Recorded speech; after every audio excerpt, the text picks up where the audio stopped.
just thought I'd go through what I'm doing here. So this is a daisy bush, your standard kind of little daisy bush. So basically what it's done is it's had its flowers, it's chucked them around, bees have come in, had a happy time. But once the daisy bush dies, it leaves its pods on the top.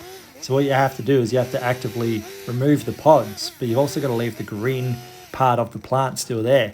And the reason being is those little green bits on it act kind of, if you think about a solar panel, right? I know it's a bush and it's hard to imagine, but a bush's solar panel and where it gets its energy is the green bits on it, right? So that's sucking in all the sun and energy and putting it into the plant. So if you cut it all off, it's got no energy going into it, and you just can't turn your kettle on.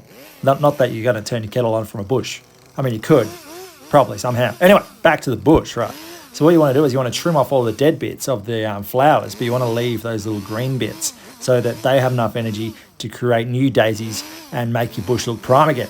So it's just about going around and being very careful and taking off those little pods up the top.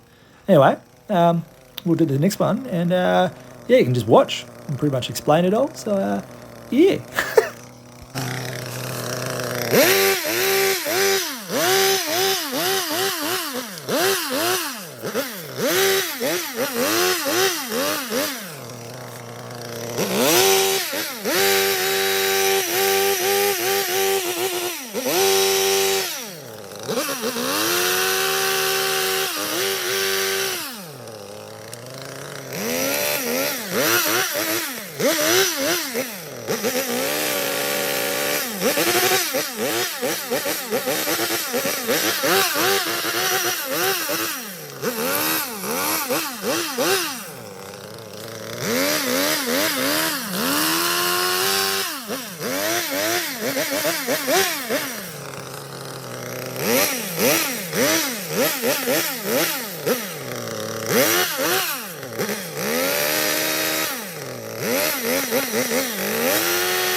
So yeah, that's pretty much job done. I'm just going to show you the end product. There you go. Whoa. There's another one. Woo-hoo-hoo-hoo. And another one. It'll look much better once it has the flowers.